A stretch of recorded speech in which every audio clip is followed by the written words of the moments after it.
जय मैया।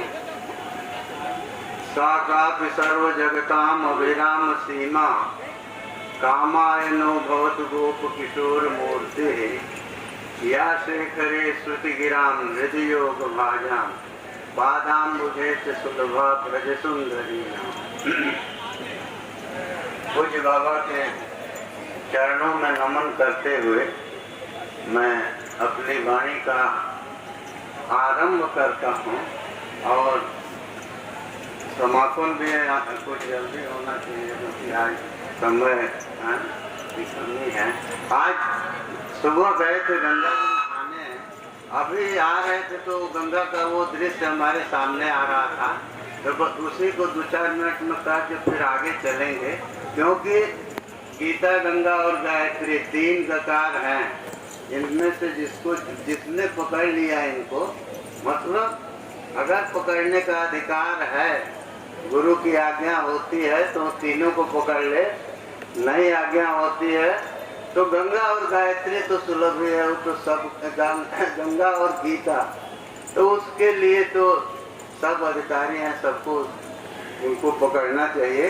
और माँ गंगा तो ऐसी है कि जो प्रतिपल हमारी इच्छाओं को पूरा करने के लिए वो तत्पर है। कल हम सुबह गए थे तो मन में आया कि जल घट रहा है, तो हम कहे कि माँ थोड़ी सी और कृपा करो, तो आज गए तो जल भरा मिला। तो माँ जो है वो अगर बेटे की इच्छा न पूरी करे तो बात थोड़ी गड़बड़ लगती है। क्यों गड़बड़? इसलिए नहीं लगती कि माँ में गड़बड़ी है, गड़बड़ इसलिए लगती है कि वो बेटे में गड़बड़ी है, माँ में नहीं, क्योंकि माँ तो कभी गड़बड़ होती ही नहीं। इसलिए आज माँ गंगा का वो स्वरूप देख के बड़ा आनंद आया। और वो गंगा का वर्णन आया है ना कि धातु कमंडल जलम तदुरुक्रमस्य पादावने जन पवित्रतया नरेंद्र परधुन्य भून नभतिसा पतति निमास्ति लोकत्रयम क्या विसदेव कीर्ति लोकत्रयम पुनंती विसदेव कीर्ति। माने ये गंगा जो है वो ब्रह्मा जी के कमंडलों का जल है, जो भगवान वामन जब अवामन हो गए, आता है ना, वामन पुराण में आया है, वामनो भूत अवामन। बलि के हाथ का जल, संकल्प का जल, वो जब तक हाथ में नहीं आया था तब तो छोटे बालक थे, और जैसे ही हाथ में जल आया तो भगवान वामन जो हैं वो एकदम अवामन हो गए, विस्तृत, बहुत ही विशाल रूप उनका हो गया। तो क्या कहें, बलि जैसा भक्त, बलि जैसा दानी, जो कुछ भी कहिए वो जल नहीं दे रहा था, उसके हाथ के जल के एक एक बूंद में तीनों लोक देने का वो संकल्प था। और जैसे ही उसने तीनों लोक को दिया उनके हाथ में कि त्रिलोकी पति जो है वो तीनों लोक में व्याप्त हो।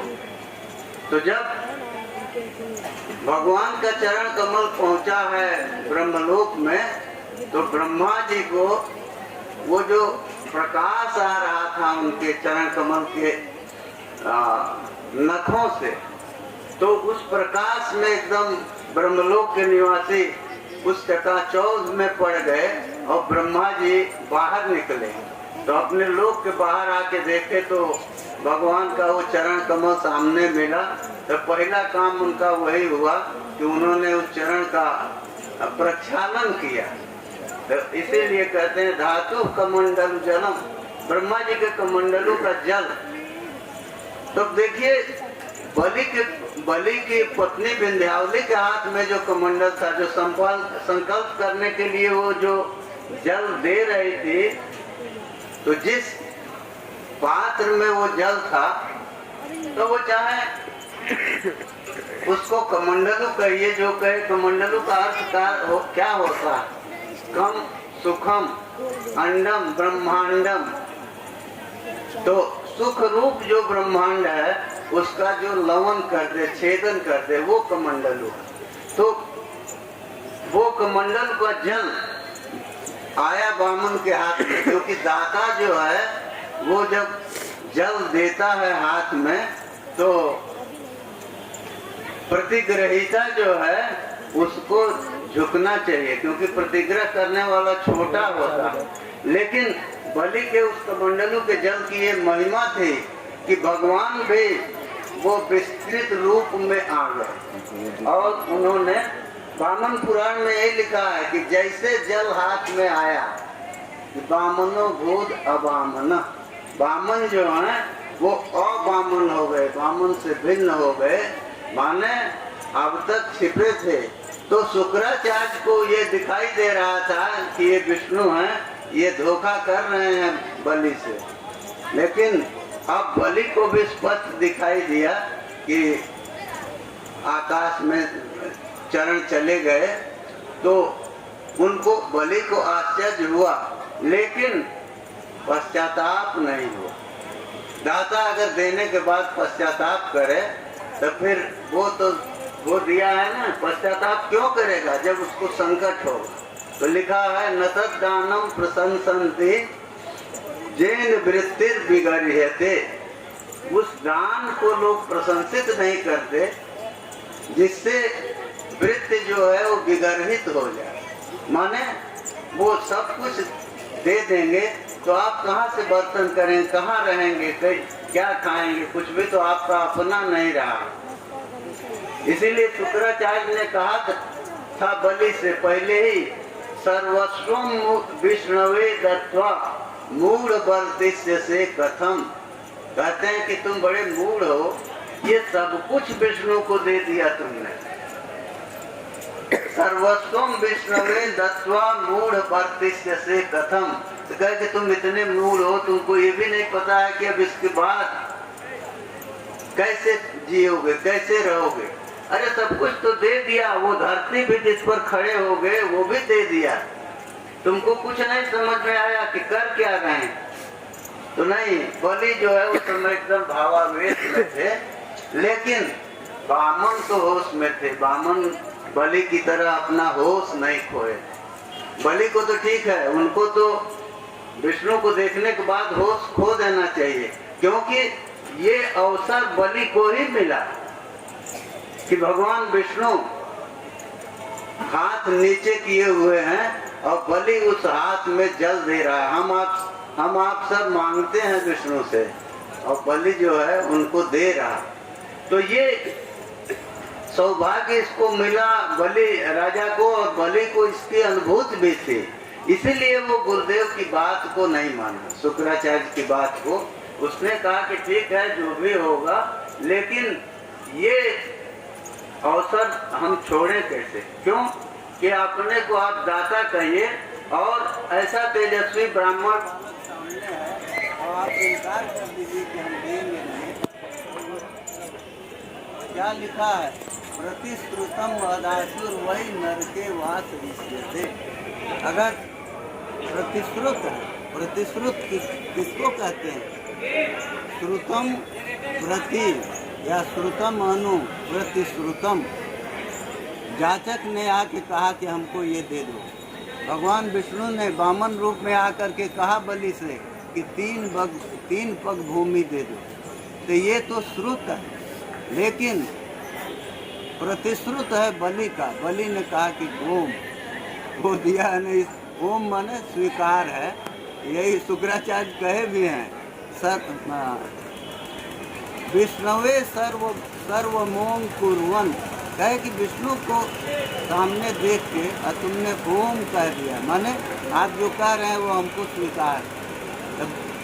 तब कहा कि तब कैसे बर्तन कैसे करोगे, कहाँ रहोगे, रहने के लिए पूरी धरती को भी तो दे दिया, खाने पीने की तो बात छोड़िए, अब तो तुम्हारे रहने के लिए भी जगह नहीं।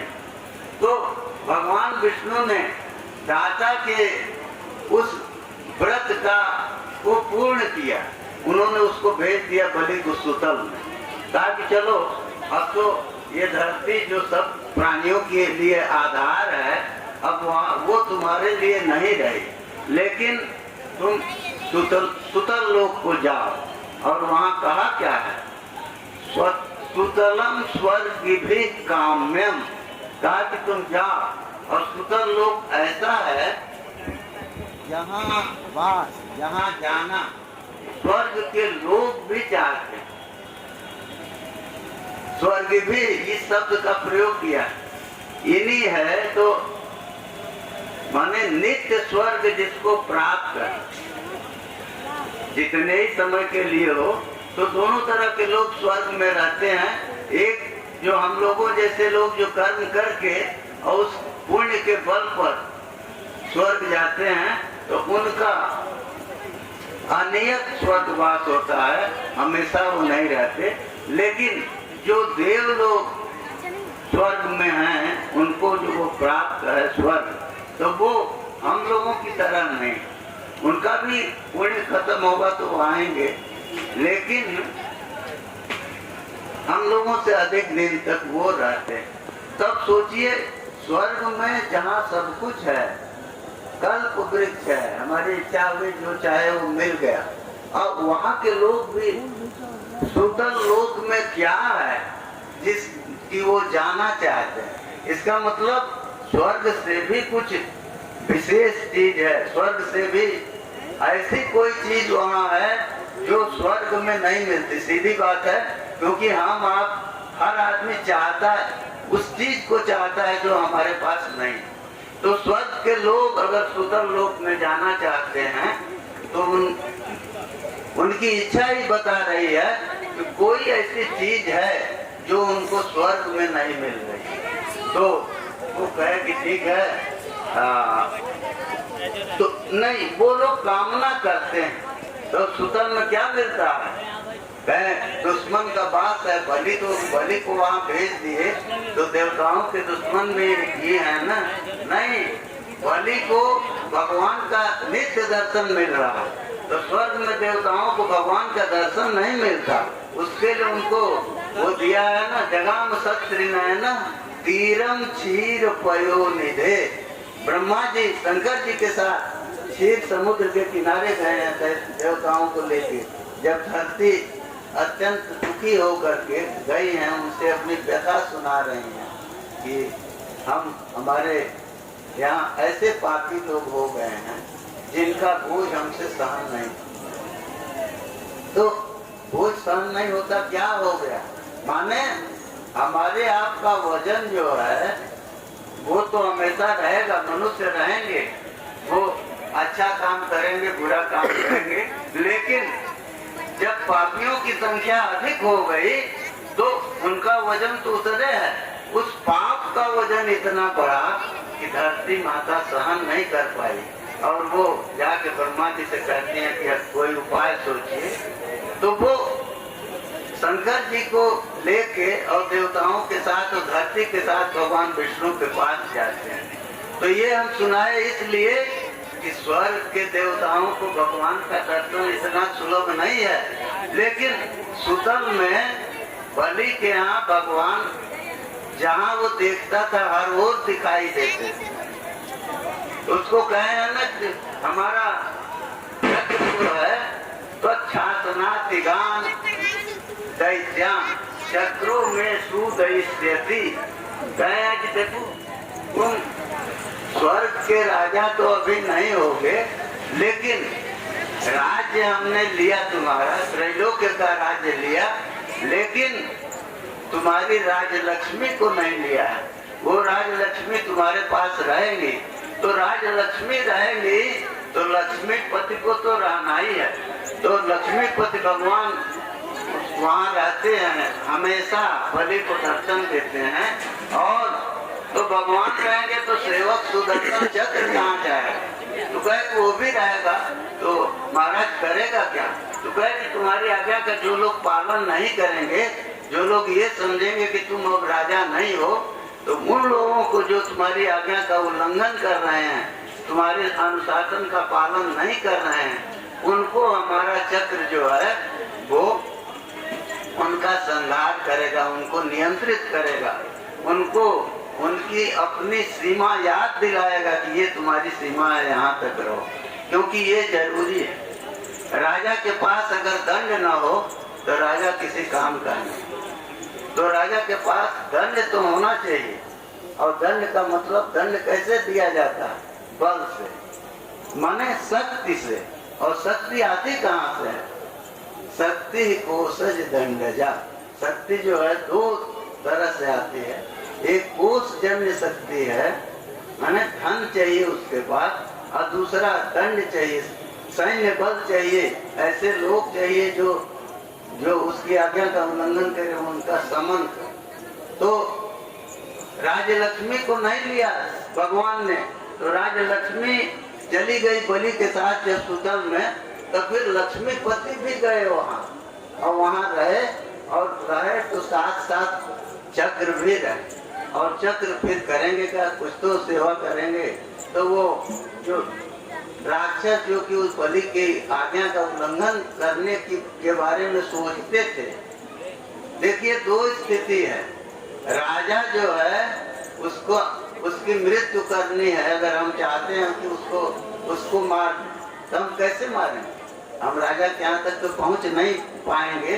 लेकिन चाणक्य ने कहा आज्ञा भंगो नरेंद्राणाम विप्राणाम अनादर। ये मृत्यु है, राजा की मृत्यु जो है वो उसकी आज्ञा का उल्लंघन करने से वो मृत्यु हो जाती है। उसकी आज्ञा का पालन नहीं हुआ तो वो समझता है कि हमारी मृत्यु हो चुकी है। उत्तर प्रदेश के एक मुख्यमंत्री को हम लोगों ने देखा था, बेनियाबाग में मैदान है, वहाँ भाषण दे रहे थे। तो कुछ लोग जब काला झंडा दिखाए तो ऊपर से ही वो पुलिस वालों को गाली देने लगे कि सब क्या कर रहे हैं। अब काला झंडा वहाँ 100 गज दूर दिखाया जा रहा है, तो झंडा क्या कर रहा है? एकदम उबल गए। उन्होंने कहा और गाली दे के कहा, और उसके बाद तो आप जानते हैं इसके बाद पुलिस क्या करेगी। हाँ, इतना दंडपात किया कि फिर झंडा तो का झंडे वाले भी वहाँ नहीं दिखाई। तो इसलिए राजा की आज्ञा का उल्लंघन हो तो उसको वो अपनी मृत्यु समझता है। तो मृत्यु समझता है तो उसको बहुत सोच समझ के आज्ञा देनी चाहिए, विचार के आज्ञा देनी चाहिए, जिससे उस आज्ञा को वापस न लेना पड़े। जैसे हाथी का दांत निकलने के बाद वो फिर वापस नहीं जाता, उसी तरह से राजा की आज्ञा अगर हो गई तो वो वापस नहीं हो। तो भगवान बिंदु जी का यही वो था, कीर्तन करते थे, राजा राम राजा राम राजा राम राजा राम, और बड़े जोर से वो करते थे। तो भगवान राम के साथ ये विशेषण वो दिया करते थे, राजा राम राजा राम राजा राम राजा राम। ये उनका कीर्तन था। तो मतलब क्या, राम जो हैं जोगियों को आनंद देते हैं, जोगी लोग उनके स्वरूप में प्रविष्ट होकर के, लिखा है ना, रमन्ते जोगिनो जस्मिन चिदानंदे सदात्मनि इति राम पदे नासो परम ब्रह्मा विधीयते। राम जो है पर ब्रह्म है, सुख रूप है, आनंद रूप है। तो उनमें मन जाएगा तो आनंद हमको भी प्राप्त होगा। क्योंकि अग्नि जो है, अग्नि के साथ जितना सानिध्य होगा, अग्नि के जितने निकट हम जाएंगे उतने ही गर्मी हमको मिलेगी, माने उतनी ही ठंडक हमारी दूर होगी। तो हम शैत्य से पीड़ित हैं तो हमको सुख मिलेगा। तो मतलब जैसे अग्नि का जितना सन्निधान होगा उतना ही हमको उष्णता मिलेगी। उसी तरह से भगवान का सुख रूप है, तो जितना उनका सन्निधान हम मन से करेंगे, जितना उनके नजदीक जाएंगे, उतना ही सुख हमको प्राप्त होगा। वो अनिवार्य सुख है, उसका कोई निवारण नहीं कर सकता। कोई चाहे तो वो कर किसी के बस का नहीं है। क्यों? वो सर्वसमर्थ हैं और सर्वशक्ति संपन्न है। तो फिर उनका सानिध्य जो है, उनके सानिध्य से अगर सुख हमको मिल रहा है तो कैसे मिलेगा? इसका मतलब उनकी इच्छा है, नहीं तो कैसे मिलेगा? अग्निदेव के सानिध्य में हमको सुख उष्णता मिलती है, लेकिन अगर बीच में कोई व्यवधान हो तो उष्णता नहीं मिलेगी। उसी तरह से भगवान के सानिध्य की हम कल्पना करें, कल्पना माने सानिध्य को कल्पित करें, उनके पास हम निरंतर बनने का प्रयास करें। अरे उपासना में होता क्या है? उप समीप में आसन, नजदीक पहुंचने का प्रयास है, वही उपासना है। वो चाहे जिस रूप में हो, चाहे हम सखा बन के जाएं, चाहे गोपी बन के जाएं, और चाहे गोप बने या गौ बन जाए। तो वो कहते हैं ना, आशा महो चरण रेणु जुषा महम श्याम, वृंदावने किमत गुल्म लतौ सजीना, जात दुष्टजन स्वजन आर्य पतन चहित्वा, भेजुर मुकुंद पदवीं श्रुतिभिर विविज्ञान। भगवान के पदवी को, भगवान के मार्ग को, भगवान तो किसी को प्राप्त माने न मनोवाचाम अगोचर, मन और वाणी सबके अगोचर हैं। तो श्रुतियां तो शब्द रूप हैं, वो कैसे भगवान की पदवी को प्राप्त करेंगे? तो नहीं, वो भगवान की पदवी, भगवान का जो मार्ग है, जो प्राप्ति का मार्ग है, उसको वो बता देती है। भगवान तक तो नहीं पहुंचा सकती। तो इसलिए हमको अपना प्रयास करके, हाँ, गंगा को हमने बताया कि सुबह गए तो ये भावना आई थी, तो होता क्या? 3 स्थितियां तो हमको, आपको सबको समझ में आती हैं। तो वो गंगा जी नहीं, गंगा का दृष्टांत इसलिए दे रहे हैं कि भगवान के चरण कमल के अंगुष्ठ, चरण कमल में जो अंगुष्ठ है, उससे गंगा का नित्य सन्निधान है, मिली हुई है। इसके बाद भी उनका प्रवाह जो है वो कम होता जाता है। तो एक कवि ने कहा, श्रिया सार्वम स्वर्गात् पतति, स्वर्ग से वो आती हैं भगवान शंकर के सिर पर। स्वर्ग सार्वम, सर्व के सिर को वो प्राप्त करते हैं। और पतत शिरसोपिक्षिति धर्म, और उनके सिर से वो हिमालय पर आते हैं। और महिद्रा दुत्तुंगा अवनिम, और उस ऊंचे पहाड़ से वो धरती पर आ जाते हैं। धरती नहीं कहा, अवनी कहा। अवनी माने जो रक्षक है, रक्षा करने वाले। तो गंगा के पतन को उसने रोकने का प्रयास किया। स्वर्ग से गिरी, एक तो विष्णुलोक ब्रह्मलोक से आई, तो स्वर्ग वो दिया है कि स्वर्ग के 5 भूमियां हैं, 5 तल हैं। जैसे हम लोग मकान बनाते हैं ना, कोई 2 तल का, कोई 3 तल का, कोई 4 तल का, तो इसे स्वर्ग जो है वो पंचभूमिक है। तो स्वर्ग से वो आई भगवान शंकर के सिर पर, तो ब्रह्मलोक भी वो स्वर्ग का एक हिस्सा है। 5 को मिला के स्वर्ग शब्द से व्यवहार होता है। तो भगवान शंकर के सिर पर आए और वहां से हिमालय पर चली आई। तो महिद्रा दुत्तुंगा, बहुत ऊंचा पहाड़ है हिमालय, तो उससे फिर वो अवनी पर आए, धरती पर आए। अवनी माने जो रक्षिका है। तो उसने गंगा को, अगर वो अपने उसी वेग से जाते हैं, हिमालय ने वेग को कम किया, तो वहीं सीधे चली जाती नीचे, तो सारा खेल खत्म हो जाता। भगीरथ को ले जाना था अपने पितरों का उद्धार करने के लिए, तो उनकी सारी योजना खत्म हो जाती। इसलिए हिमालय ने उनके वेग को थोड़ा कम किया। फिर वो अवनी पर आई।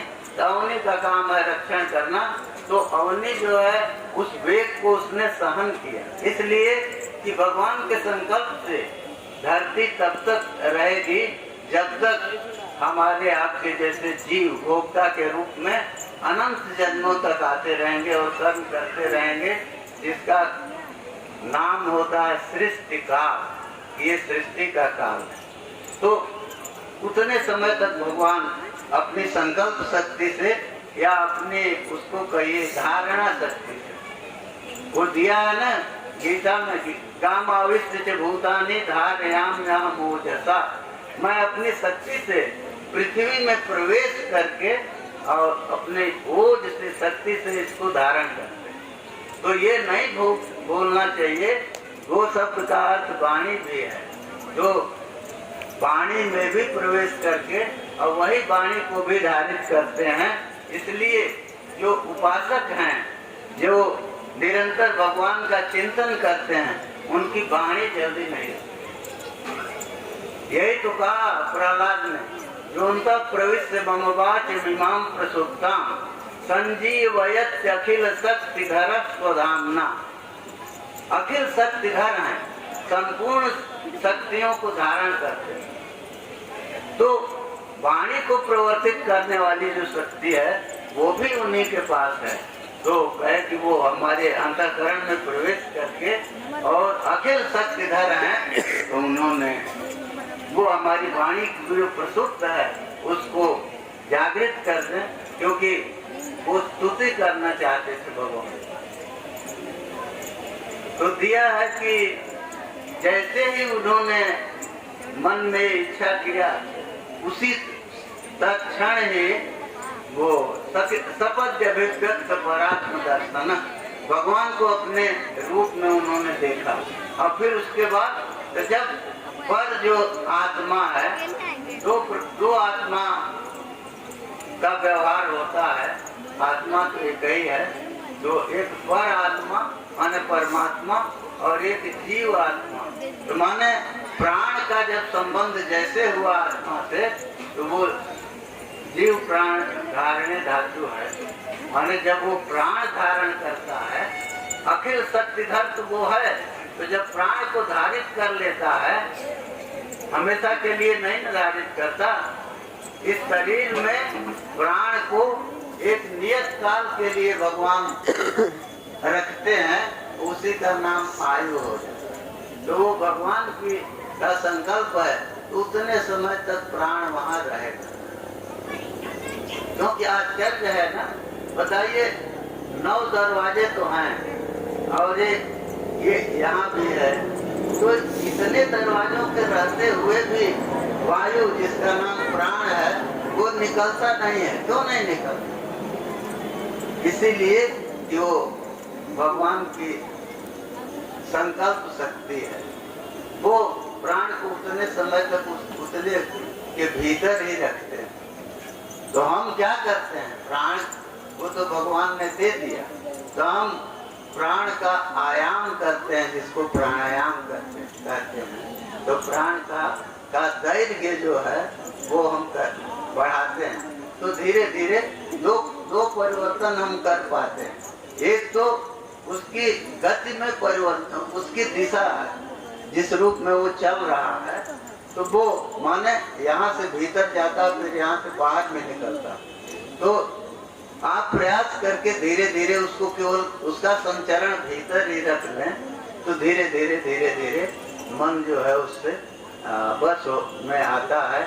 और गुरुदेव के अनुग्रह से सब कुछ तो उसी का चमत्कार है, उसी प्राण का। तो वो दिया है ना, अकारेण बहिर्जाति सकारेण विषेद पुनः हंसो हंसेत मंत्रेण जीवो जपति नित्यसः।